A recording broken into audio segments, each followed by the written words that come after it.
This channel is designed for adults viewing only, and certain videos will contain rated M for mature video games, featuring realistic violence, gore and suggestive themes. If you are not an adult, do not view the content on this channel. Don't go anywhere, stay tuned. Get ready to take a trip down memory lane. That table can only mean one thing. We're going to be playing Sega Dreamcast.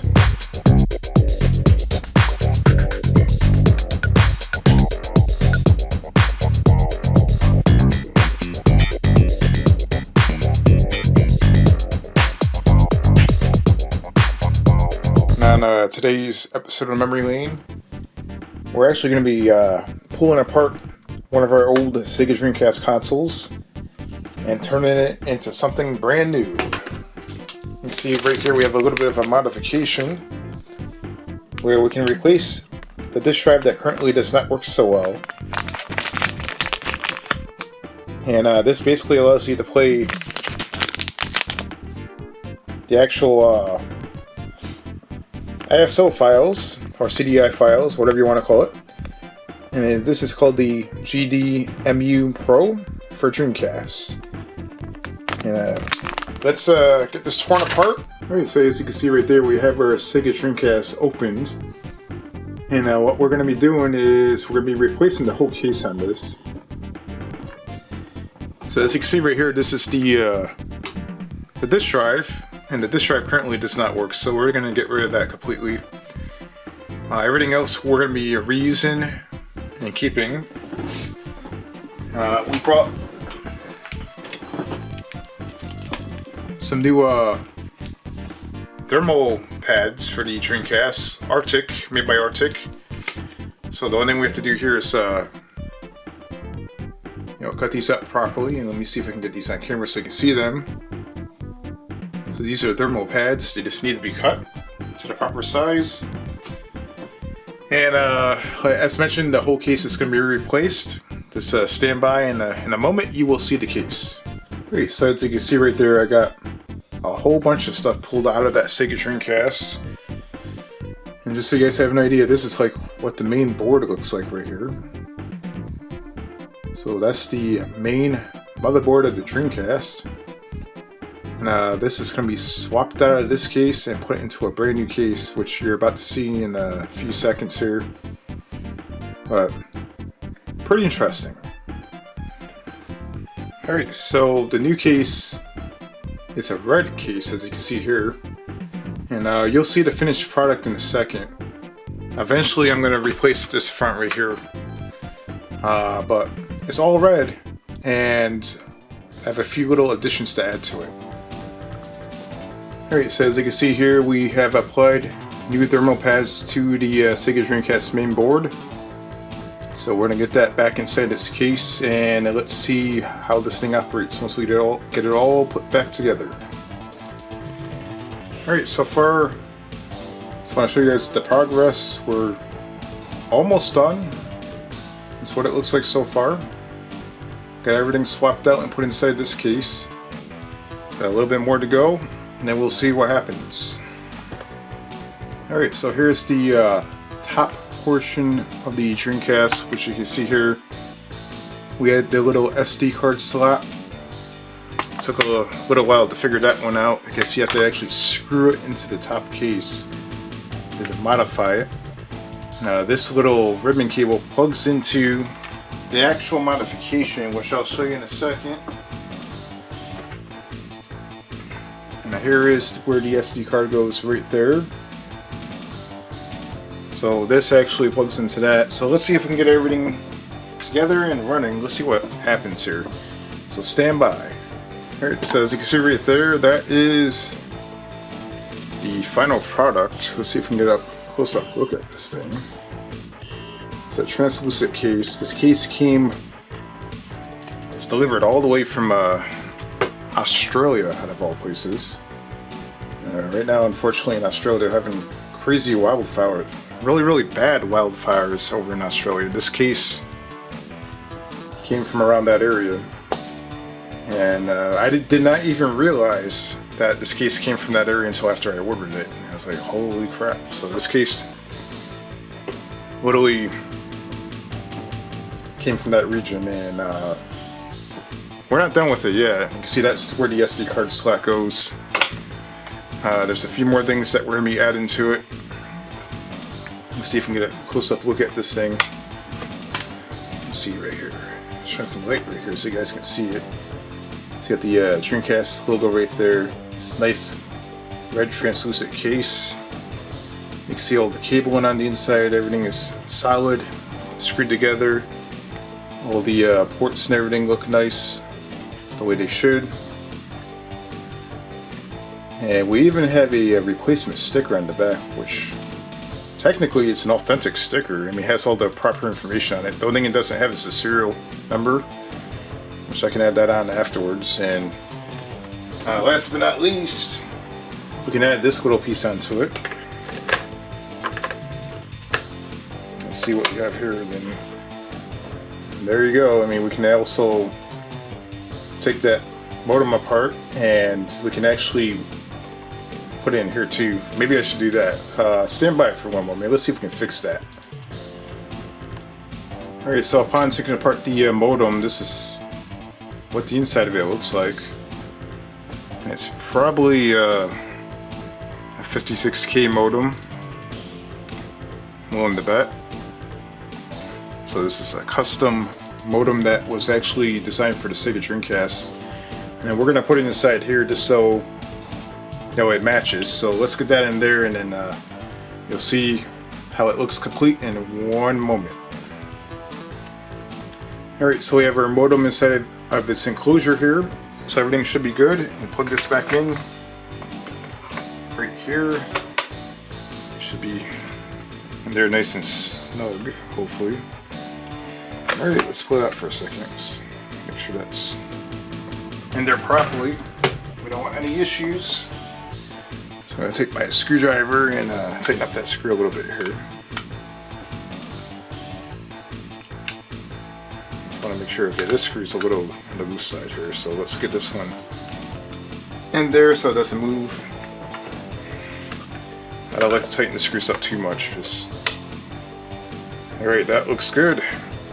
So now we have our modem back. Not that we're going to be using it. Don't remember the last time I used a dial-up modem, but there we go. Everything looks good, nice and clean. And there we have our modded Dreamcast, but we are not done yet. So here's the interesting thing about this. As mentioned, the case came from Australia. This little piece right here, that little printed plastic piece, came from another location in the world. I'm not exactly sure. I think it came from somewhere in Europe. The actual mod on the inside that I put on in the inside right here came from like Asia somewhere, which is probably China. So I have a couple of more decal stickers to put on this to make it even more awesome. You know, those were imported from somewhere in Europe. So once we get this done, this Dreamcast literally, like, it originally came from the United States, but all the modifications, the case, the decals, and everything came from like all over the world, like literally all the way across the world, like from different places. This is going to be the coolest Dreamcast ever once it gets done. Let's get this all pimped out. Let's get the decals on there, and you'll see it in 1 second exactly what I'm talking about. Alright, so we got our fancy little decals on here. And check this out. That is pretty cool. We got Sonic right there, and we got the Sega logo. And it's not quite centered, but that's fine because we have Sonic on the side that makes up for it. And that is probably one of the coolest looking Sega Dreamcasts ever. I mean, just look at that thing. Let me see if we can get a closer shot here.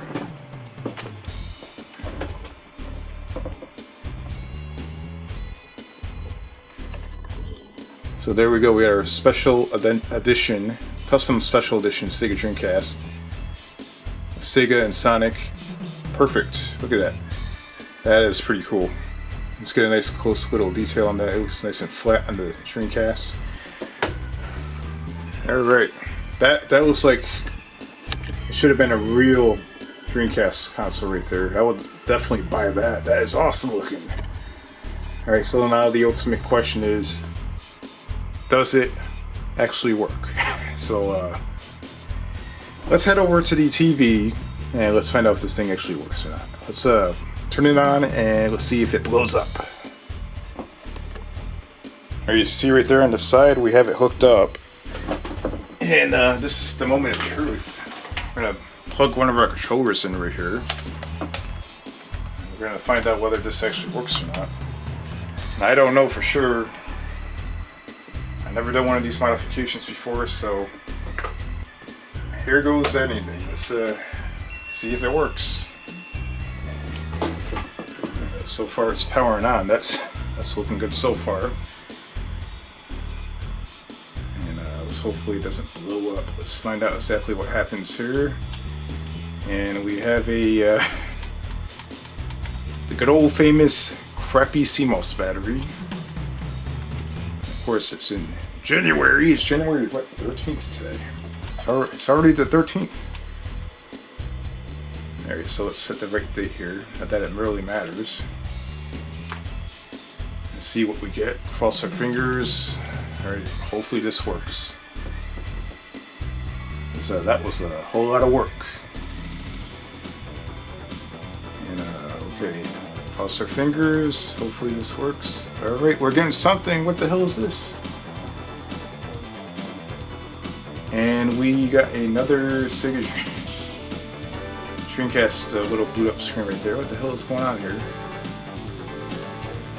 Okay, so it's booting something, and we're getting another boot. What the hell is this? I've heard that this modification does not like certain memory cards. Maybe it's the memory card. I have no idea. It's definitely booting a million times. Well, guess we're gonna have to investigate that. The good news is it turns on. So this is a project in progress. I just want to provide a little bit of an update. So when you turn this on, it's boot looping, but when I push the button here, I guess, let's see what happens here.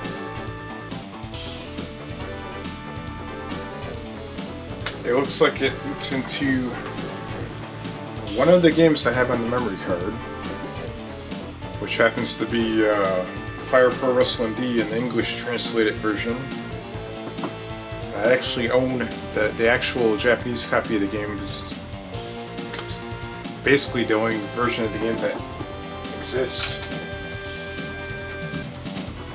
But as you can see here, it's actually working, but I have not figured out how to get the menu working on this thing.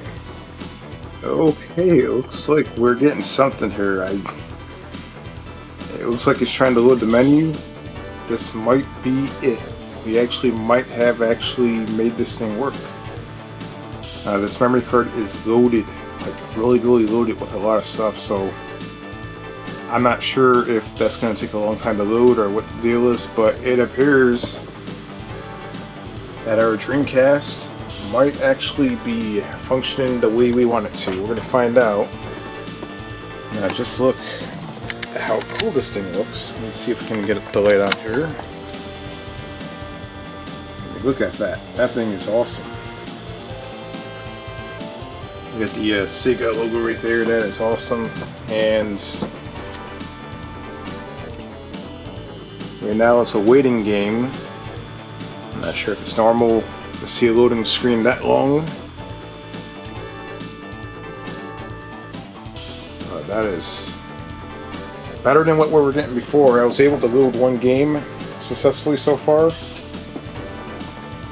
And, we'll keep you up to date in a moment. Hopefully everything goes well.